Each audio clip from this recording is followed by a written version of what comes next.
La matinale Grand Lille TV avec Adrien Lanois.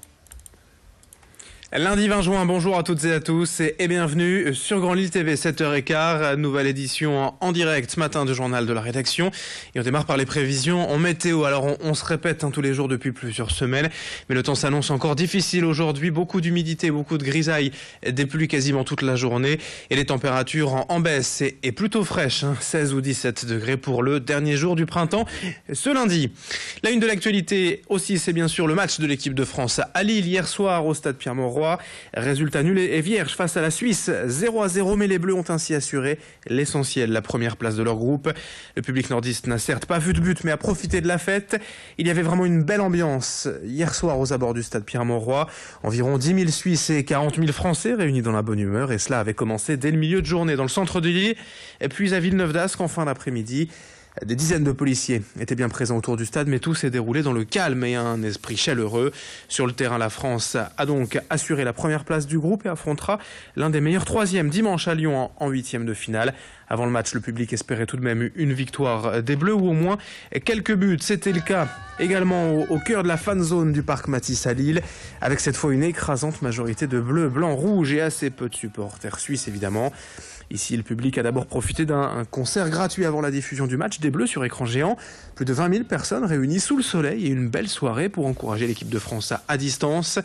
Pas de but donc hier malheureusement, mais une belle ambiance qui en appelle d'autres dès les huitièmes de finale. Clotilde Leguevac est passée par la fan zone hier soir pour mesurer l'ambiance et l'objectif du public entre football, musique et détente. Chacun y trouve son compte. Fête commune et tout, on est là juste pour passer du bon temps quoi. Après, le résultat, on s'en fout un peu. Nous, on est de Paris, on est juste là pour passer du bon temps. Super, tout le monde crie allez les Bleus. C'est une bonne ambiance. Pour l'instant, on est bluffé. C'est une bonne ambiance et ouais.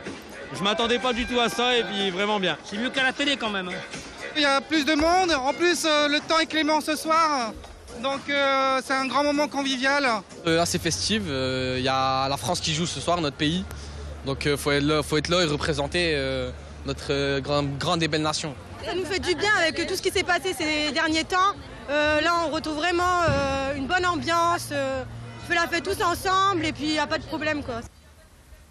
Cette fan zone lilloise nous donne l'occasion de relancer la question du jour sur Grand Lille TV en association avec le quotidien Un Direct Matin, et on fait simple pour cette reprise.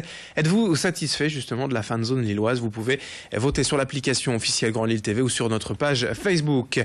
Les prochains matchs de l'Euro dans la région cette semaine, d'abord il y a République Tchèque-Turquie demain soir à 21h à Lens, puis Italie-Irlande mercredi à Lille avant le tableau final. Les huitièmes ce week-end et le quart de finale au stade Pierre-Mauroy le 1er juillet. L'Euro de football est donc un bon moyen de se retrouver, de partager des émotions au stade ou en ville, on l'a vu, mais aussi en entreprise avec ses collègues.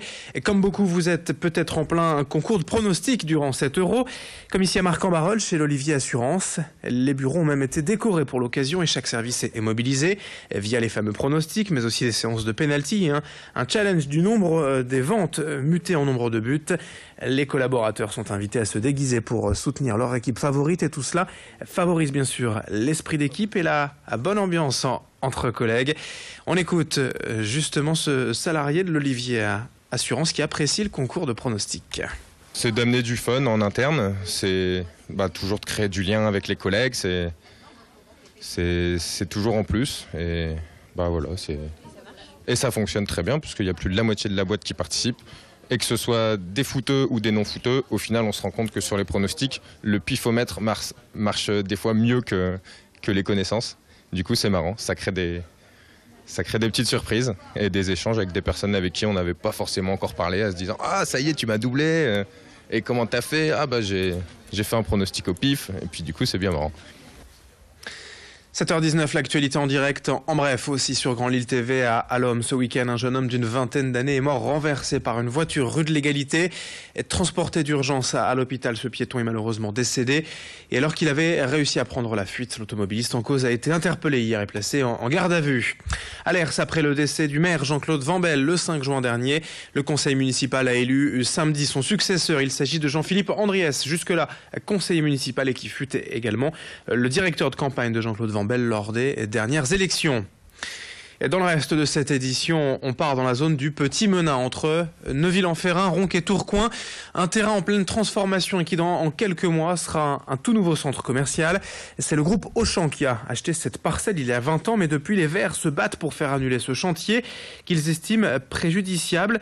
La perte d'un espace vert dans la métropole lilloise aujourd'hui, c'est dommage selon les élus écologistes qui estiment aussi que ce projet n'est d'aucune utilité car d'autres centres commerciaux existent déjà à proximité. De plus, le terrain comporte une zone humide, très utile en cas d'inondation car le terrain filtre l'eau, sauf évidemment quand tout est recouvert de béton. Pour finir, les Verts dénoncent la participation importante de l'État au projet, près d'un tiers du budget.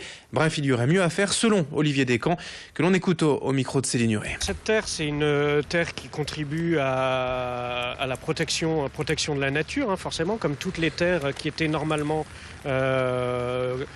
utilisées pour l'être humain. Et elles absorbaient, ou elles absorbent encore toujours là pour l'instant, même si c'est encore un peu plus difficile pour elles absorbaient l'eau qui arrivait les eaux pluviales pour éviter les inondations. Donc voilà, moi je pense que c'est quelque chose d'utile. Ces zones humides particulières, elles ont aussi une faune et une flore spécifiques qui permet de traiter justement les problèmes d'eau, d'écoulement d'eau. 7h21 en direct sur Grand Lille TV. On enchaîne dans un instant avec vos prévisions météo et l'infotrafic en temps réel ce matin. Très bon réveil à toutes et à tous en notre compagnie.